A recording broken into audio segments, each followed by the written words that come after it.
사랑하는 생명사랑교회 여러분, 전국의 성도 여러분, 지난 일주일 동안 평안하셨습니까? 오늘 예배에 참여하신 여러분 모두를 생명과 평화의 예수 그리스도의 이름으로 환영합니다. 오늘은 부활절 셋째 주일입니다. 그리고 우리 교단이 지키는 장애인 주일이고 또 4.19 혁명 기념 주일이기도 합니다. 우리 교단이 특별히 주일 앞에 이렇게 특별한 어떤 명칭들을 붙인 것은 그날만큼은, 그날 예배에서는 장애인들을 기억하고 또 4.19 혁명들을 기억하라는 의미가 있습니다. 저희가 매년 그렇게 지키지는 못하고 있습니다만 오늘은 특별히 예배 시간에 우리 4.16 7주기 세월호 참사를 기억하는 시간도 갖도록 하겠습니다. 그리스도인으로서 이 땅에 고통받는 사람들 또 애통하는 자들과 함께 슬픔을 나누는 것 매우 중요한 일이라고 생각하고, 또 이런 시간들을 통해서 우리가 하나님 나라의 실현을 빨리 앞당겨야겠다고 하는 그런 다짐도 필요하다고 생각합니다. 이제 성부성자 성령의 임재를 알리는 징울림과 함께 우리 모두 마음을 모아서 하나님께 예배하도록 하겠습니다.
주님께서 나에게 베푸신 모든 은혜를 내가 무엇으로 다 갚을 수 있겠습니까?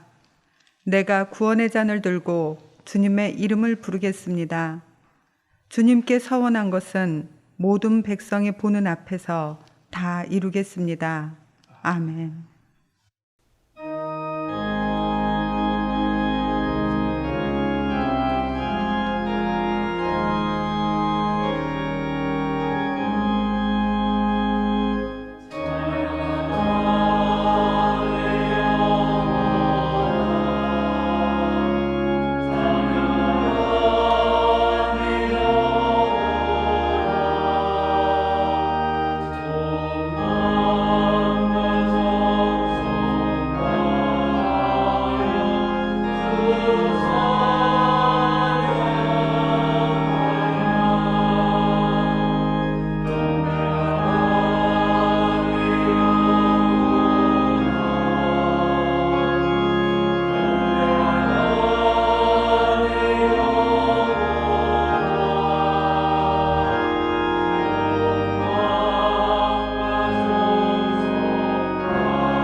하나님이여 내 마음을 정하였사오니 내가 노래하며 나의 마음을 다하여 찬양하리로다. 비파야 수구마 깰지어다. 내가 새벽을 깨우리로다. 여호와여 내가 만민 중에 주께 감사하고 문나라 중에서 주를 찬양하오리니 주의 인자하심이 하늘보다 높으시며 주의 진실은 궁창에까지 이르나이다. 하나님이여 주는 하늘 위에 높이 들리시며 주의 영광이 온 땅에서 높임 받으시기를 원하나이다. 주께서 사랑하시는 자들을 건지시기 위하여 우리에게 응답하사 깊은 손으로 구원하소서. 아멘.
예배를 위해서 김영자 권사님 목회 기도해 주시겠습니다. 저희의 생사화복을 주관하시는 하나님 아버지, 한정된 인원이지만 주님 전에 모여 주의 날 예배드릴 수 있는 은혜 주심에 감사드립니다.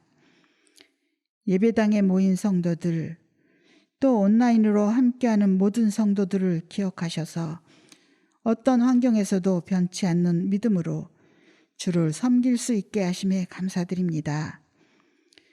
주님, 오늘은 장애인 주일입니다. 장애를 가졌다는 이유로 차별과 배제, 소외를 당하며 살아가는 이들을 기억합니다. 우리가 편견을 버리고 이해하고 배려하며 그리고 서로 힘이 되어주며 장애인과 비장애인이 평등하게 살아가는 세상을 만들어 가게 하옵소서. 세월호 참사 7주기가 되었습니다. 아직도 진실 규명이 되지 못해 희생자 가족들의 고통은 더 깊어집니다. 주님의 정의로운 빛을 이 땅에 비추셔 진실이 드러나고 희생자 가족이 위로를 받을 수 있기를 간절히 기도드립니다. 주님, 어리석은 저희는 코로나19라는 재앙을 통해 이제야 우리 삶을 돌아봅니다. 문명의 발전과 일상의 편함을 얻고자 게을러지고 이기적으로 살았고 이웃과 자연의 피해와 상처를 주었습니다. 저희들의 잘못을 회개하오니 어리석은 저희를 용서해 주시기를 간절히 기도드립니다. 저희들이 새로워지기를 원합니다. 코로나19의 환난으로 애쓰고 수고하는 모든 이들을 도와주시옵소서. 아픈 자 낫게 하여 주시옵소서. 소중한 일을 잃은 자들의 마음을 위로해 주시옵소서. 더 이상 아무 피해도 일어나지 않고 이 환난이 속히 진정되기를 간절히 기도드립니다. 주님, 생명사랑교회 성도들이 새로운 예배처소에 모두 모여 한 목소리로 기도하고 친교할 그날을 기다립니다. 이 어려운 시기를 잘 극복하여 주님의 말씀과 찬양이 넘쳐나는 교회, 이웃과 소통하며 이웃을 섬기는 교회, 주님의 사랑을 실천하며 전파하는 교회 이루어가게 하옵소서. 이 시간 주님의 지혜와 성령이 말씀 전하는 한문덕 목사님에게 임하셔서 저희의 귀가 열리고 마음이 열려 주님과 소통하며 주님을 찬양하며 성령으로 뜨거운 마음이 되게 하여 주시옵소서. 이제 새로운 한 주간도 각자의 삶을 통해 섬기며 사랑을 실천하며 주께 영광 돌리는 한 주간 되기를 간절히 소원하며 예수님의 이름으로 기도드립니다. 아멘.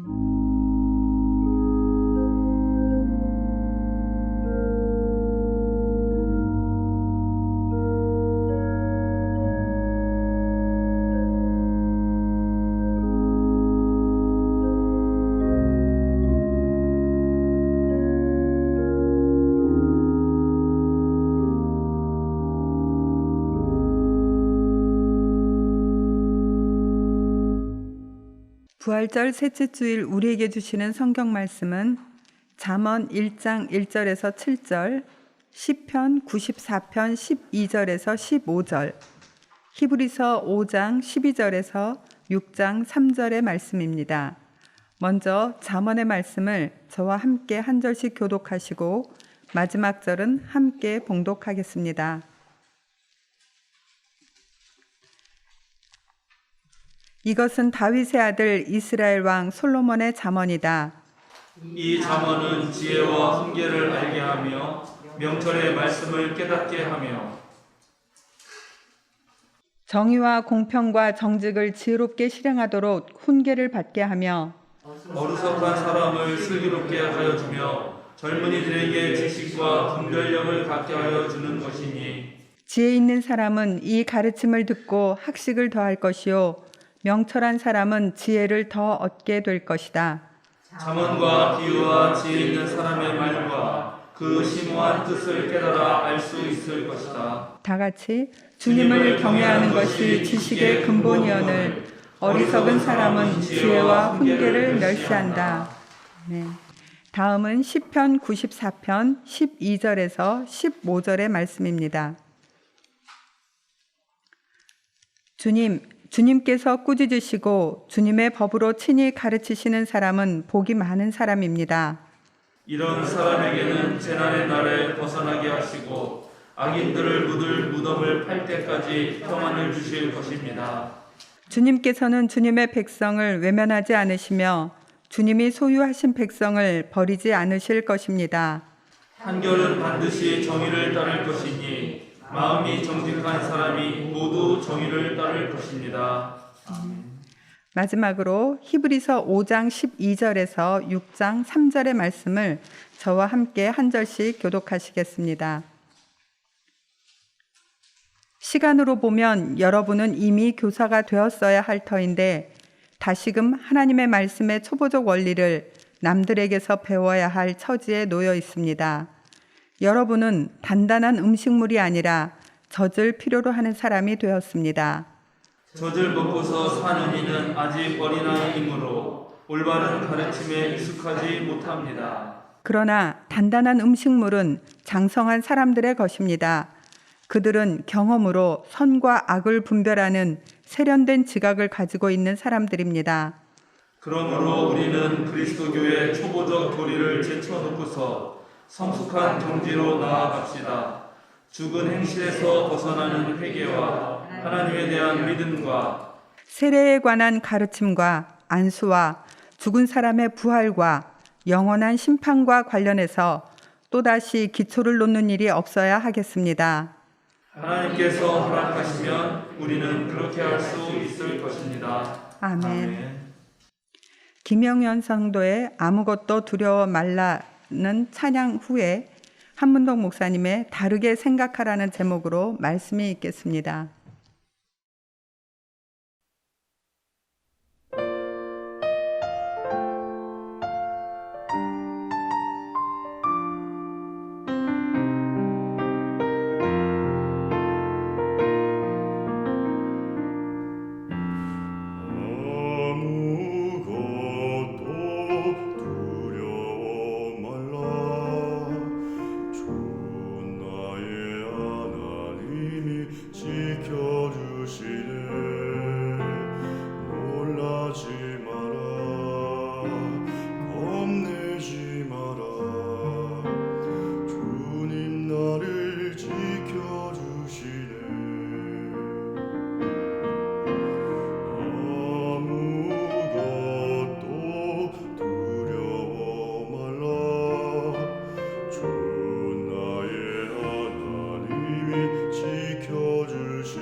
사랑하는 생명사랑교회 여러분, 전국에서 우리 생명사랑교회 예배에 참여하시는 성도 여러분, 어떻게 여러분 지금 행복하십니까? 아멘입니다. 또 행복하지는 않으시더라도 그래도 그럭저럭 잘 지내십니까? 여러분은 혹시 여러분만의 그 행복한 삶을 사시는 그런 비결이 있습니까?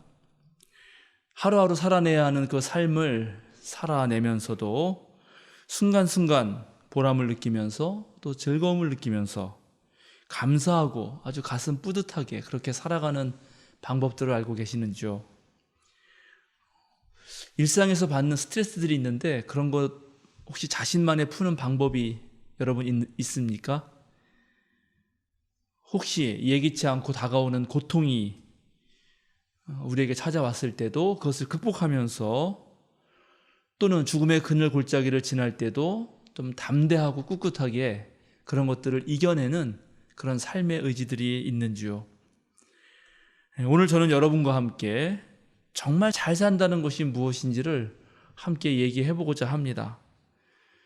물론 제가 답을 알고 있다는 얘기는 아닙니다. 그저 함께 그런 이야기를 여러분과 나누고 싶다는 것입니다. 그런데 그 전에 우리가 잊지 말고 기억해야 할 것이 하나 있습니다. 오늘 김영자 권사님 기도에서도 말씀하셨지만 바로 세월호 참사입니다. 아직까지도 우리들 가슴 한켠에 먹먹하게 남아있기 때문에 이 이야기를 하지 않을 수는 없을 것 같습니다. 지난주 금요일은 세월호 참사를 겪은 뒤 7년이 되는 날이었습니다. 2014년 4월 16일 오전 8시 50분 전라남도 진도 앞바다에서 안산의 단원고 학생 등을 포함해서 승객 476명을 태운 이 세월호가 어떤 원인인지는 모르겠지만 갑자기 급선회하면서 옆으로 기울기 시작했고 이틀 만에 완전히 침몰을 합니다. 5명은 아직도 시신을 찾지 못했죠. 이 5명을 포함해서 304명이 목숨을 잃었습니다. 172명이 생존했는데 이 생존자들의 절반은 해양경찰이 아니라 거기를 그때 있었던 어선들 그리고 민간 선박들에 의해서 구조됐습니다. 해경은 이들보다 훨씬 일찍 현장에 도착했는데 세월호 어떤 교신도 하지 않았고 또 승객들에게 내리라 퇴선 명령도 하지 않았고 그저 이준석 선장과 선원들만 태운 채 현장을 빠져나갑니다. 7년이 지났고 또 새로운 정부가 들어선 지도 3년이 지났건만 세월호 참사의 진상이 무엇인지는 아직도 깜깜무소식입니다. 왜 세월호가 침몰했는지, 왜 그렇게 많은 사람들이 희생됐어야 했는지, 청와대와 해경은 도대체 뭘 하고 있었는지, 언론의 오보와 정치 공작 속에서 그 무엇 하나 지금 제대로 밝혀진 것이 없습니다. 그래서 억울한 국민들은 한을 풀지도 못한 채 그렇게 슬픔의 세월을 보내고 있는데 당시의 정권은 자신들의 책임을 최소화하는 데만 골몰했고 또 이 세월호 사건은 그 이후에 계속해서 어떤 정치의 그런 정쟁을 하는 먹잇감으로만 이용됐습니다. 지금 정부가 사회적 참사 특별위원회까지 만들어서 재조사를 실시했는데도 아직까지도 지지부진한 것이 현실이고 사실입니다. 그런데 세월호 사건은 단순한 그런 해양에서 벌어진 교통사고는 아니었습니다.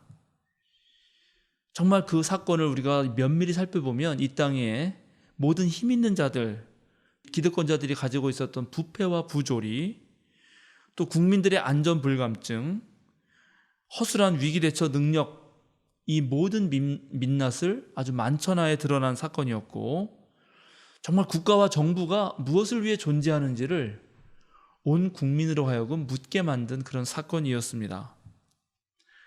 그런데 한편 이 세월호 사건은 우리 신앙인들에게 하나님은 도대체 그 순간에 무엇을 하고 계셨는가라고 하는 매우 어려운 신학적 질문을 묻게 만들었습니다.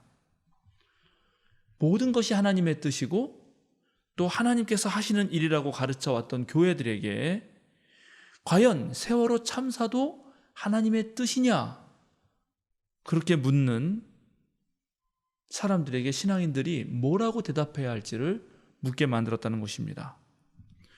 또 세월호 사건을 둘러싸고 그 사건의 진상을 규명하려는 일련의 과정들 속에서 교회들은 그 애통하는 유가족들의 아픔에 충분히 공감하지 못했고, 몇몇 목사들의 막말이 오히려 세월호 희생자 가족들의 가슴에 대못을 박았습니다. 이 세월호 사건은 우리 사회의 구조적인 불의함뿐만 아니라 자신의 보존과 성장에 매몰된 교회들이 이 사회 문제에 얼마나 무관심했는가도 드러냈습니다. 그래서 세월호 참사를 통해서 우리 사회가 풀어나야 할 과제들과 한국교회가 이제 마땅히 관심을 가져야 할 부분도 명확해졌습니다. 남북한이 화해하고 또 평화롭게 공존할 때 우리의 그런 안전한 삶, 우리의 또 경제적 번영까지도 보장받을 수 있듯이 정말 부패를 척결하고 신뢰할 수 있는 정권을 창출해내고 공정한 사회를 만드는 것이 우리의 삶을 훨씬 더 안전하게 만든다는 것을 명확하게 안 것입니다. 교회는 하나님의 뜻과 우리의 삶을 연결하는 그런 깊은 신학적 이해를 도모해야만 하고, 더불어서 신앙의 공공성 회복과 사회적 선교의 중요성을 훨씬 더 진지하게 논의해야 된다고 세월호 사건은 알려주었습니다. 세월호 참사 7주기를 맞이하면서 바로 우리가 이 사건을 기억해야 되고 계속 얘기해야 되는 이유입니다. 만약에 이렇게 말할 수 없는 아픔과 고통을 당하고 나서도 여전히 깨닫지 못하고 정확하게 불거진 문제와 과제들에 대해서 해결하지 못한다면 그런 아주 슬픈 일들이 또 반복될 수 있기 때문입니다. 우리 모두는 어제보다 더 나은 삶, 고통은 줄이고 훨씬 더 행복한 삶을 꿈꿉니다. 모든 생명체는 자신들의 생명에 위협을 가하는 그런 모든 위험에서 구출되기를 늘 바라고 있습니다. 당연한 이치입니다. 그런데 우리의 삶은 매우 복잡하고 또 세계는 늘 변하고 있습니다. 이 얽히고 설켜 있는 관계 속에서 또 뜻하지 않게 많은 사건들을 우리는 직면하게 됩니다. 그런 삶을 어떻게 하면 정말 보람 있고 행복하고 즐겁게 살아갈 수 있을 것인가? 우선 개인적으로는 자신들만의 어떤 삶의 지혜가 필요하죠. 그리고 이 사회 전체적으로는 좀 더 좋은 사회, 좀 더 안전한 사회를 만드는 것이 반드시 요청되는 것입니다. 그래서 오늘 저는 여러분과 함께 어떻게 이런 사회 속에서 우리들이 좀 더 행복한 삶을 살 수 있을까? 정말 진짜 잘 산다는 것이 무엇인가 얘기해보고 싶은 것입니다. 다시는 우리 사회에 이런 세월호 참사와 같은 일이 생기지 않기를 바라면서 말이죠. 대체로 모든 종교와 지혜 전통에서 인간이 겪는 고통의 원인을 말해보라 그러면 세 가지를 말합니다. 첫째는 탐욕, 둘째는 성냄, 셋째는 무지입니다. 세월호 사건도 큰 틀에서 보면 우리 인간들이 탐욕을 부렸고 또 뭔가 무지했기 때문에 벌어진 일이라고 할 수 있습니다. 사람의 생명보다는 돈을 추구했죠. 여러분 다 기억하실 겁니다. 세월호를 막 증축하고 막 바꾸고 거기에 실어야 할 그 양이 있는데 그보다 훨씬 더 많이 싣고 복잡한 일들이 있었죠. 진상을 있는 그대로 밝혀서 진짜 무엇이 문제인지를 찾아내고 다시는 그런 일들이 생기지 않도록 했어야 되는데 일단 숨기려고 감추려는 그 세력들의 어리석음 때문에 지금도 풀어내지 못하고 있는 것입니다. 창세기는 선악과 이야기를 통해서 인간들이 자신의 유한성을 깨닫지 못하고 전능하신 하나님, 창조주 하나님처럼 되려고 했을 때 어떠한 고통이 찾아왔는지를 우리에게 잘 보여주고 있습니다. 그런데 그 이야기 또한 무지의 소치이자 과한 욕심, 탐욕의 한 모양이라고 할 수 있고 또 사탄이 찾아왔을 때 그 흔들리는 마음을 주체하지 못했던 그런 상황을 우리에게 보여줍니다. 그래서 불행하고 고통스러운 삶을 초래하지 않기 위해서 우리가 첫 번째 해야 할 것은 바로 탐욕을 멀리하는 것입니다. 근데 물론 우리에게 원래부터 있었던 욕망, 생리적 욕구는 괜찮은 것입니다. 그거는 건강한 삶을 위해서 필요한 것입니다. 배고프면 먹어야 하고요. 졸리면 자야 하고 우리가 지치면 좀 쉬어야 하죠. 그런 욕구는 자연스러운 것입니다. 그리고 내가 지금보다 조금 더 편하고 행복하고 즐거운 삶을 살려고 하는 그 갈망과 소원은 바로 우리 인류로 하여금 이러한 편리한 세상, 문명을 건설해 왔던 원동력이었습니다. 그러나 탐욕, 즉 과한 욕심은 언제나 말썽을 불러일으킵니다. 그런데 왜 우리는 과한 욕심을 부리는가? 그것은 우리의 상상력이 무한하기 때문입니다. 우리의 몸은 거기에 따라가지 못하는데 상상으로는 무엇이든지 할 수 있거든요. 그래서 실제로 과한 욕심을 부리지 않으려면 우리의 상상력을 우리의 몸에 맞춰야 합니다. 우리의 형편에 맞춰야 한다는 것입니다. 그렇게 하지 못하고 내 안에서 나오는 그 욕심을 무한한 상상력으로 증대시키고 우리 몸이 거기에 따라가려고 하는 순간 그런 사람은 늘 불행한 삶을 살 수밖에 없는 것입니다. 왜냐하면 욕망은 끊임없이 증대하기 때문입니다. 그래서 주어진 것에 자족하고 작은 것에도 만족한 줄 안다면 그 사람은 아마 행복한 삶의 그 지혜의 반은 얻었다고 할 수 있습니다. 그런데 오늘날 현대사회는 교통이 발달하고 또 통신이 발달해가지고 또 매스미디어가 워낙 눈부시게 발달해가지고 인간의 이 탐욕을 아주 무한히 증식할 수 있습니다. 우리가 과거 생각해 보시죠. 한 동네에는 다 고만고만한 사람들이 서로 어울려 살았습니다. 그러니까 그 사람들과 비교해봤자 잘나봤자 다 우리들 다 거기서 거기였습니다. 그런데 오늘은 이 세계가 하나의 촌락이 되고 정말 휘황찬란한 그 전 세계 사람들의 삶의 모습이 오늘 매스미디어를 통해서 내 휴대폰 하나에서 다 볼 수 있습니다. 여러분 요즘 아이들 어디 여행 가자 그러면 벌써 쫙쫙쫙 찾아가지고 야 어디 가면은 아빠 맛있는 거 있다고 다 얘기합니다.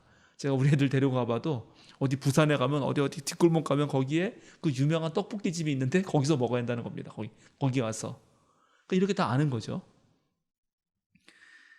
그렇게 하다 보니까 이제 남들이 갖고 싶은 거 나도 갖고 싶고요. 저 사람들이 하는 거 나도 하고 싶은 것입니다.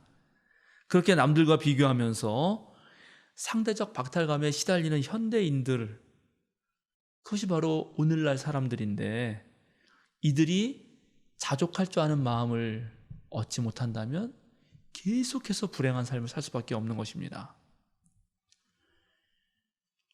잠깐의 실수로 인생을 망치는 경우도 있는데 그것은 대체로 감정 조절에 실패할 때입니다.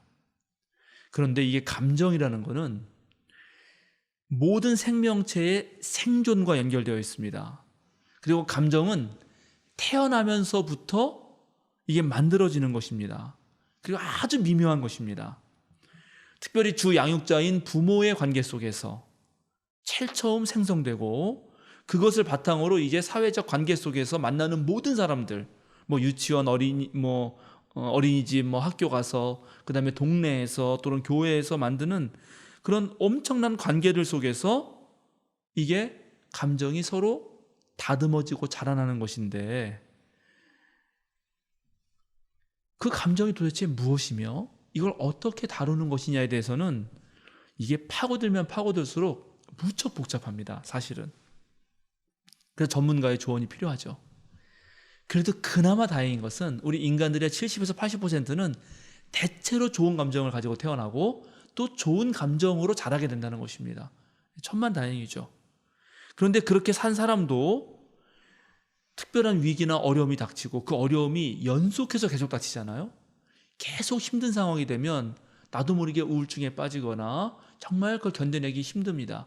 그럴 때는 정말 전문가의 도움이 필요하고 그런 사람들 찾아가서 자연스럽게 상담을 받고 치료를 받는 것이 좋습니다. 그런데 그런 감정의 풍선, 제가 자주 풍선이라고 합니다. 스트레스가 쌓이면 감정의 풍선이 차오르거든요. 그럼 이걸 미리 빼내면 제일 좋아요. 이게 딱 차왔을 때 빵 터지면 큰일 나니까요. 그래서 미리 빼내는 그런 방법도 있습니다. 시중에 나와 있는 거의 모든 심리학 책은 감정의 풍선이 부풀어 오르기 전에 미리 빼는 방법에 대해서 얘기하고 있습니다. 그런데 우리 그리스도교 전통에서는 매주 일정하게 드리는 이 예배와 수시로 하나님 앞에 드리는 기도, 그리고 찬양, 우리 성도들과 만나서 얘기하고 대화 나누고 사귐 속에서 나도 모르게 저절로 일렁이는 감정들이 순화됩니다. 감정의 풍선에 바람이 빠지는 것입니다. 오늘도 제 후배 목사님들 2명하고 또 외부 목사님 1분, 3명이 찾아와서 우리 저 테라스에서 막 수다를 열심히 떨고 갔습니다. 우리 4명이서 이런저런 목회 얘기를 많이 나누었습니다. 그런 상황을 통해서 우리의 마음이 많이 좋아지는 거죠. 특별히 기도가 그러합니다. 우리 지난주 목요일에 떼제 기도회도 했지만 이 그리스도교 기도 전통은 바로 우리들의 감정과 마음을 다스리는 최고의 훈련이라고 할 수 있습니다. 특별히 인간의 마음은 감정뿐만 아니라 이 지성적인 머리도 함께 작용하는데, 기도는 바로 하나님 앞에서 내 머리와 가슴으로 내 자신을 돌아보게 만들고 또 돌보도록 만듭니다. 거기에 무척 큰 하나님의 위로가 있기 때문에 그렇습니다. 따라서 이제 주님의 말씀으로 양육된 우리 그리스도인들은 주님의 뜻에 따라 탐욕에 물들지 않고 기도와 절제, 경건 훈련으로 이 체득된 마음 조절을 통해서 사실은 세상 사람들보다 훨씬 더 고통을 줄이고 행복한 삶을 살아갑니다. 그래서 실제로 종교인들이 일반 사람들보다 2-3년 더 평균 수명이 높다는 그런 과학적 연구 결과가 있습니다. 이제 남은 것은 어리석음입니다. 근데 사실 이 문제가 가장 풀기 어렵습니다. 우리는 하나님이 아니기 때문에 모든 것을 다 알지 못합니다. 칸트라고 하는 위대한 철학자가 이미 말했듯이 인간의 이성에는 한계가 있습니다. 우리는 모르는 것이 너무나 많고요. 또 모르기 때문에 낯설고 새로운 그런 삶의 상황에서 이렇게 우왕좌왕하다가 고통을 당하게 되는 것입니다. 그래서 고통을 줄이기 위해서는 알미 필요합니다. 제대로 된 알은 실제로 우리에게 닥치는 많은 고통을 피해갈 수 있도록 만들어줍니다. 그래서 알은 우리에게 매우 소중합니다. 그러나 우리가 안다고 해도 그 안다는 것은 또 빙산의 일각입니다. 우리의 삶 가운데 우리가 아는 것보다 모르는 것이 너무나 더 크다는 그 사실이 있기 때문에 그렇습니다. 사실은 바로 그 사실을 아는 것, 우리가 모르는 게 훨씬 더 많다는 것을 아는 것, 그게 지혜의 한 축입니다. 정말 지혜로운 사람은 자신이 무엇을 모르는지를 알면서, 그래서 그 모르는 것을 줄여가면서도 동시에 나는 여전히 모르고 있다는 사실을 늘 마음속 깊이 새기는 사람입니다. 바로 그런 사람이야말로 지혜로운 사람입니다. 근데 이걸 모르는 어리석은 사람들은 자신이 뭘 모르는지도 모르기 때문에 마치 아는 사람처럼 행동합니다. 오늘 우리가 함께 읽은 이 잠언의 말씀에서 어리석은 사람은 뭐라고 말하냐면 지혜와 훈계를 멸시한다, 이렇게 되어 있습니다. 이렇게 하는 이유가 왜 그런가 하면 어리석은 사람이 바로 자신이 모르는 걸 모르니까 잘 알고 있다고 생각하기 때문입니다. 오늘 잠언 말씀의 5절은 지혜 있는 사람은 이 가르침을 듣고 학식을 더할 것이고 명철한 사람은 지혜를 더 얻게 될 것이라고 말하고 있는데 실제로 그러합니다. 정말 지혜로운 사람은 자신이 얼마나 많은 것을 모르는지 알기 때문에 계속 배웁니다. 더 알고 싶은 거죠. 그러니까 학식이 늘어나고 더 지혜롭게 됩니다. 그러나 어리석은 사람은 그렇지 않습니다. 제가 가만 보니까 어리석은 사람의 종류는 2 종류가 있습니다. 첫째는 방금 말씀드린 나는 잘 안다고 생각하면서 남의 말에 귀를 기울이지 않는 것입니다. 둘째는 자기가 어리석은 것을 알지만 게을러서 배우는 것을 포기하는 사람입니다. 그리스도교 신학에서는 이 어리석은 2 사람의 죄를 교만과 태만이라고 불렀습니다. 이 둘은 모두 배우려 들지 않고 남의 말에도 귀를 기울이지 않기 때문에 놀랍게 점점 더 어리석어집니다. 오늘 저는 제 설교를 듣는 여러분 모두가 모두 지혜로운 사람이 되기를 진정으로 바라고 있습니다. 정말 귀 있는 자는 들으시기 바랍니다. 지혜의 말씀들이 가득 담긴 오늘의 본문, 이 본문의 말씀을 우리는 잠언이라고 부릅니다. 여기서 잠언의 잠자는 바늘을 뜻하는 한자입니다. 바늘 잠자입니다. 왜 이걸 잠언이라고 번역했는가? 바늘로 푹 찔러서, 바늘로 찔려 보셨죠? 우리 바느질 하다가 저도 옛날에 어릴 때 양말 이렇게 뚫린 거 하다가 가끔 찔리는데, 그러면 그냥 이렇게 확 소스라치게 놀라잖아요. 탁 찔리면 이렇게 하잖아요. 바로 그렇게 바늘로 너를 찌르듯 깨닫게 해준다는 그런 말이라는 뜻입니다. 일본어 성경은 이 부분을 지혜의 샘이라고 번역해 놨습니다. 근데 원래 이 잠언이라고 한 히브리어 마샬은 잠언의 번역이 더 가깝습니다. 듣기 싫어도 나를 찌르는 것 같은 그 하나님 말씀을 제대로 들으라, 이런 뜻이기 때문에 그렇습니다. 따라서 우리가 듣기 싫어도 혹시 그러나 주님의 말씀을 잘 따라 듣는다면 저는 분명 저와 여러분이 지혜로운 사람이 되고 행복한 사람이 될 것이라 믿습니다. 그런데 21세기를 살아가는 그리스도인이 이 21세기에 지혜롭게 산다는 것은 정말 어떻게 사는 것일까요? 오늘 우리가 읽은 히브리서 기자는 교인들을 지금 꽤 심하게 책망하고 있습니다. 이미 교사가 되어서 단단한 음식물도 섭취할 줄 아는 그런 성숙한 경지에 이르러야 할 사람들이 아직도 젖을 먹는 어린아이처럼 초보적 단계에 머물러 있기 때문입니다. 세례라든가 하나님을 믿는 믿음이라든가 안수라든가 또 부활이라든가 심판에 대해서도 아직도 기초적인 교리들, 그런 아주 초보적인 교리들에서도 올바른 이해가 없다고 이 저자는 책망합니다. 이 구절을 읽으면서 저는 다시 한번 우리 한국 교인들을 생각하지 않을 수 없습니다. 과거 시대에 만들어진 교리들을 붙잡고 이 새로운 시대에 적응하지 못하면서 여전히 자기 자신과 남들을 고통에 몰아넣는 그런 어리석음을 범하는 교인들이 아직 많이 있는 것 같기 때문입니다. 한 명의 목회자로서 이 부분에 대해서 정말 깊은 사명감을 느끼고 있고, 그래서 부족하지만 저를 부르는 곳이면 어디든 달려가서 제가 강의와 설교를 하는 것입니다. 이런 것들 중에 오늘 몇 가지만 간략하게 짚어보려고 합니다.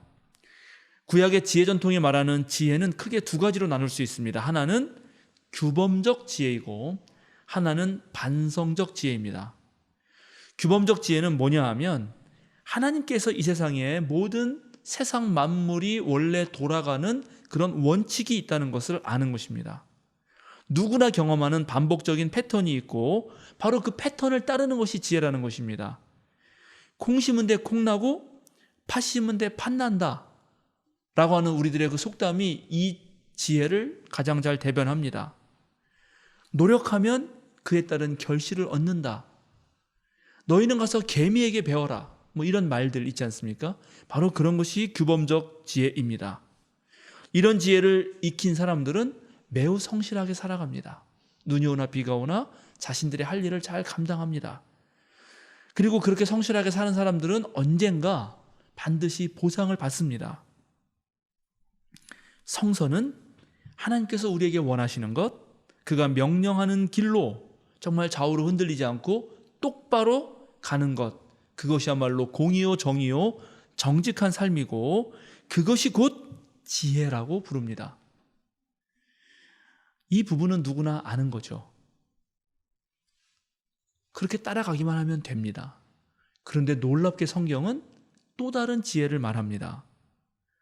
세상을 살다 보니까 뿌린 대로만 거두는 것이 아니라는 것을 알기 때문입니다. 그렇죠. 그렇게 성실한 사람들만 잘 살면 좋은데 세상은 그렇지 않다는 거죠. 욥의 고통이 보여주는 것입니다. 그래서 성경은 또 말합니다. 언제나 하나님의 능력과 역사는 인간의 헤아림을 넘어서 있을 수 있기 때문에 겸손하게 하나님 앞에 나와서 그때마다 물어야 한다. 세상이 하나님의 정해진 그런 규칙대로만 돌아간다면 그 규칙과 공식에 따르는 삶을 살면 되지만 세상이 공식대로만 돌아가지 않기 때문에 그때 너희는 계속 하나님 앞에 나와서 물어야 한다. 이렇게 말합니다. 오늘 제가 여러분들에게 드리는 지혜의 강조점은 이 바로 후자에 있습니다. 왜냐하면 현대는 과거와 달리 매우 빠르게 변화하고 있기 때문에 그렇습니다. 그래서 일정한 규칙이 시대와 장소를 막론하고 모든 사람에게 적용되는 그런 때가 아닙니다. 그런 시절이 지나갔습니다. 저마다 전부 다른 상황에서 기준이 다르고 방법이 달라져야 합니다. 그래서 오늘 시대에 바로 우리가 성경에서 배워야 할 지혜는 늘 하나님 앞에 자신을 세워놓고 그때그때 하나님께 질문하면서 시시때때로 삶의 방향을 새롭게 잡아가야 한다는 것입니다. 우리가 이전에 해오던 것, 내가 진리라고 믿고 있었던 것, 옛날에 한번 성공했던 그 방식조차도 다시 한번 하나님 앞에서 새롭게 물어야 합니다. 우리가 과거에는 그 정해진 규칙들을 배우는데 골몰했습니다. 그러나 지금 우리가 해야 할 일은 그것이 아닙니다. 이미 주어진 것을 다르게 생각해 보기입니다. 낯설게 보는 것입니다. 정말 다르게 생각해 보는 것입니다. 사실 우리 교회 지난번에도 우리 원전 목사님이 동네 친구분들 모시고 왔는데 또 그 전에 제 또 아내가 그 수락산에 있을 때 거기 동네 애들 엄마들 다 한번 우리 교회 구경하러 왔습니다. 그분들이 교회에 들어왔을 때는 예전의 이미지를 가지고 들어왔겠죠. 근데 들어오니까 이게 교회는 교회인데 또 교회가 아닌 것 같기도 하고 그러나 또 너무 예쁘고 여기에 약간 이분들이 혼란을 느낀 것 같기도 해요. 그러면서 그 중에 한 분이었던 교회를 잘 다니는 분이 제 아내한테 이렇게 물었다는 거예요. 물론 제 아내가 사모인 것도 알고 제가 목사인 것도 아는데 교회를 이렇게 만드는 거를 담임 목사님이 허락했나요? 이렇게 그 말씀 아시겠죠? 우리가 옛날 방식대로 하면 여기 장의자 착 놔두고요. 뭐 그렇게 해야 되는 거죠. 그러나 그것이 과연 이 시대에 맞는 목회 공간인가? 교회 공간인가? 새롭게 물어봐야 합니다. 우리가 지금 시대 상황을 살피면서 아주 새로운 것에 도전해 볼 필요가 있다는 것입니다. 이것이 오늘날 우리에게 필요한 지혜인데 물론 그렇다고 아무거나 마구 시도하라는 말은 아닙니다. 신중하게 판단하고 현명하게 선택해야 합니다. 그러나 분명한 것은 다르게 생각해 보는 것, 이것이 오늘날 정말 절실하게 요청되는 지혜입니다. 인도에 가면 마주리 섬이라는 곳이 있습니다. 마주리 섬은 브라마푸트라라는 하고는 그 큰 강 한가운데에 있는 섬입니다. 인도에 강이 많은데 겐지스 강도 있고 여러 가지 강이 있지 않습니까? 그 강 안에 있는 섬에서는 가장 큰 섬입니다. 근데 그 섬에 밀렵꾼들과 불법 벌목꾼들이 몰려들면서 나무가 점점 사라지고 그 섬이 점점 쓸모없는 땅이 되어갔습니다. 나무를 마구 베니까 이제 홍수가 찾아왔고요. 홍수가 거듭되니까 가뭄이 찾아와서 점점 이 섬이 황폐화되기 시작했습니다. 숲이 사라지니까 거기 있는 동식물들이 죽어나갔고 이 섬이 점점 사막화되면서 이제 흘러나가는 강물에 침식되기 시작했습니다. 많은 과학자들이 점차 이 섬이 사라질 것이다. 아마 20년쯤 지나면 강물에 휩싸여서 계속 깎여서 사라져버릴 거라고 그렇게 말했습니다. 근데 실제로 강이 범람할 때마다 그 섬의 면적이 줄어나갔습니다. 많은 사람들이 그 섬을 떠났죠. 그런데 거기 살던 16살 소년이 다르게 생각합니다. 숲이 사라지고 야생동물이 메말라 죽는 것을 봤습니다. 특별히 수백 마리의 뱀이 그대로 말라 죽은 걸 봤어요. 그러니까 이 16살짜리 아이가 충격에 빠집니다. 그 뱀이 죽은 걸 보고. 그리고 정부와 마을 사람들에게 요청을 합니다. 이거 어떻게 좀 우리가 해야 되는 거 아닙니까? 그러나 그 사람들은 이미 땅이 다 망가졌기 때문에 황량한 정말 벌판이거든요. 이거 다 사진 다 있습니다. 보면은 완전 사막이 돼버렸어요. 나무 자랄 수 없다. 이렇게 말하고 모두 포기합니다. 그러나 이 소년은 다르게 생각합니다. 그 순간 아니다. 나라도 뭘 해야겠다. 그래서 그날부터 매일매일 그 땅으로 가가지고 나무를 심습니다. 1979년부터 40년 넘게 지금까지 이 한 사람이 매일 나무를 심었습니다. 파양이라는 사람입니다. 지금 그 섬 어떻게 되었나? 이 사람 덕분에 여의도 면적의 2배가 되는 그런 울창한 숲이 만들어졌고요. 벵갈 호랑이, 코끼리, 인도 코뿔소가 다시 살게 됐습니다. 그 한 사람의 다른 생각과 행동이 섬 하나를 바꾼 겁니다. 지금도 이 사람 너무 유명해져가지고 다큐멘터리까지 찍었는데 이 사람은 지금도 나무를 심어요. 그 나무가 전부 자기가 심은 나무라서 제일 처음 심은 나무를 기억해요. 그 나무 앞에 가서 찍은 사진이 있어요. 얼마나 대단한지 몰라요. 하나님은 노아를 불러서 세상을 재창조했고요. 아브라함을 불러서 믿음의 백성들을 양육했고 모세를 불러서 자신들의 백성을 탈출시켰습니다.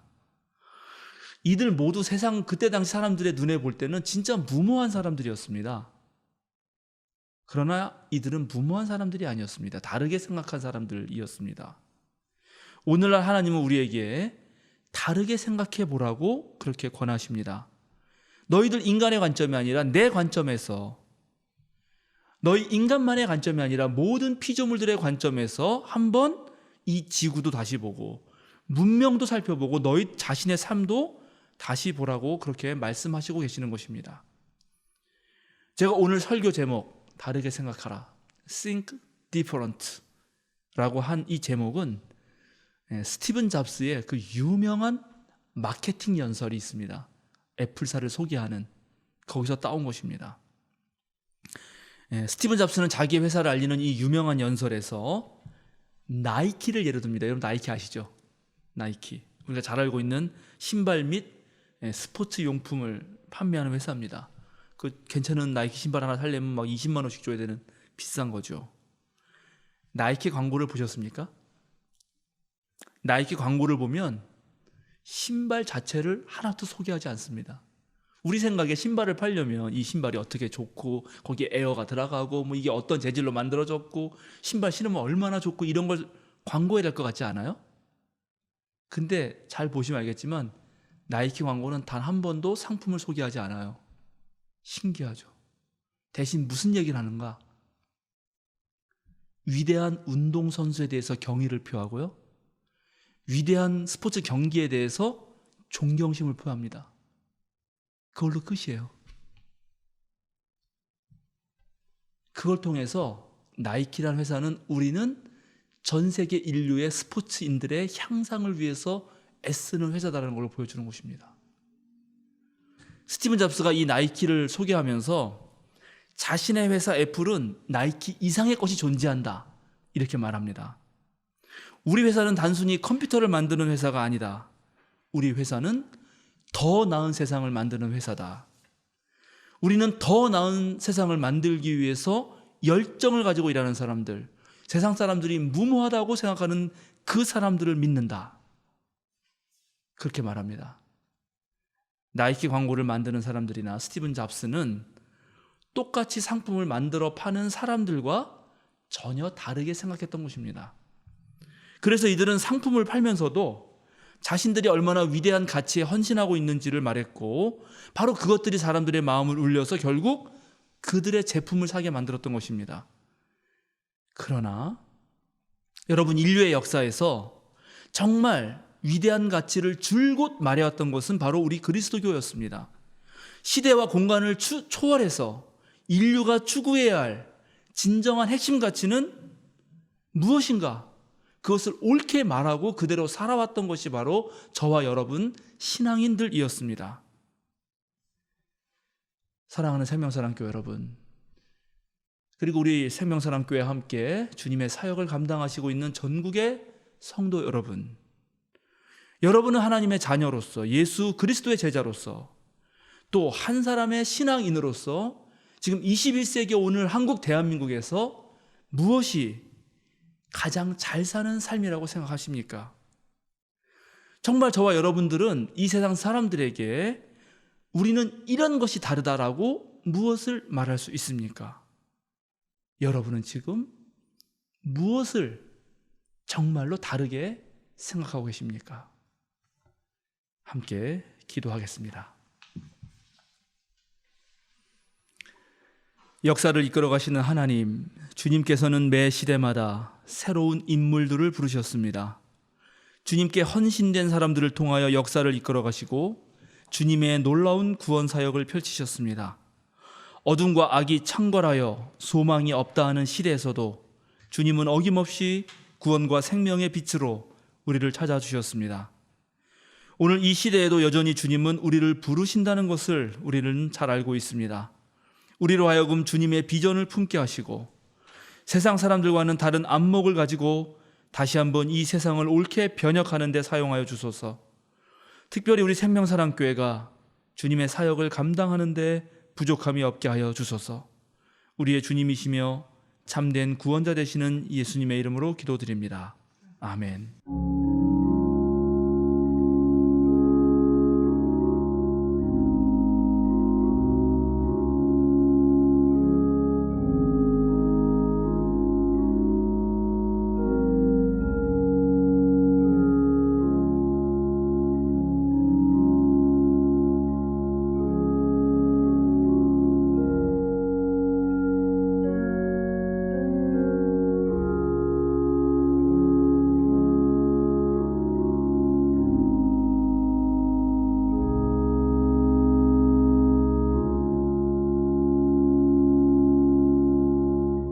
사도신경으로 우리의 신앙을 고백합니다. 나는 전능하신 아버지 하나님 천지의 창조주를 믿습니다. 나는 그의 유일하신 아들 우리 주 예수 그리스도를 믿습니다. 그는 성령으로 잉태되어 동정녀 마리아에게서 나시고 본디오 빌라도에게 고난을 받아 십자가에 못 박혀 죽으시고 장사된 지 사흘 만에 죽은 자 가운데서 다시 살아나셨으며 하늘에 오르시어 전능하신 아버지 하나님 우편에 앉아 계시다가 거기로부터 살아있는 자와 죽은 자를 심판하러 오십니다. 나는 성령을 믿으며 거룩한 공교회와 성도의 교제와 죄를 용서받는 것과 몸의 부활과 영생을 믿습니다. 아멘. 찬송 440장 함께 부르시겠습니다.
사랑하는 생명사랑교회 여러분, 전국의 성도 여러분, 어깨를 쭉 펴고 똑바로 서십시오. 세상으로 당당하게 그리고 힘차게 걸어 나가십시오. 자유인으로 사십시오. 하나님의 약속을 믿으십시오. 예수님의 비전을 함께 꿈꾸십시오. 그리고 성령님과 함께 이 세상을 바꾸어 나가십시오. 축도하겠습니다.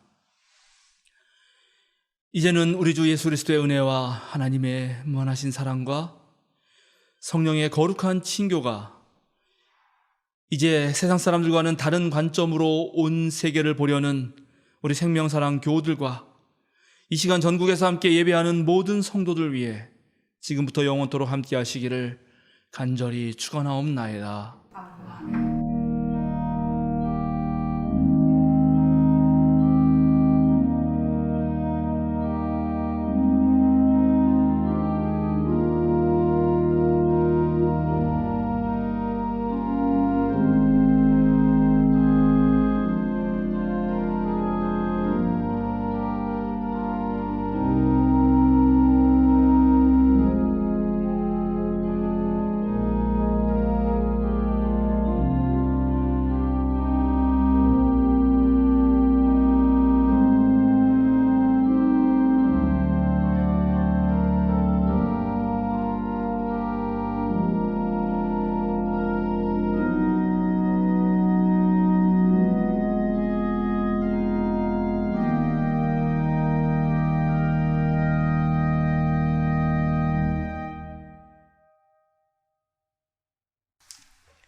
알림과 사귐 시간입니다. 오늘은 부활절 셋째 주일이자 장애인 주일, 또 4.19 혁명 기념 주일입니다. 오늘 11시 30분에 현장 예배, 연상 예배는 없고 유치부, 어린이부 대면 예배가 있습니다.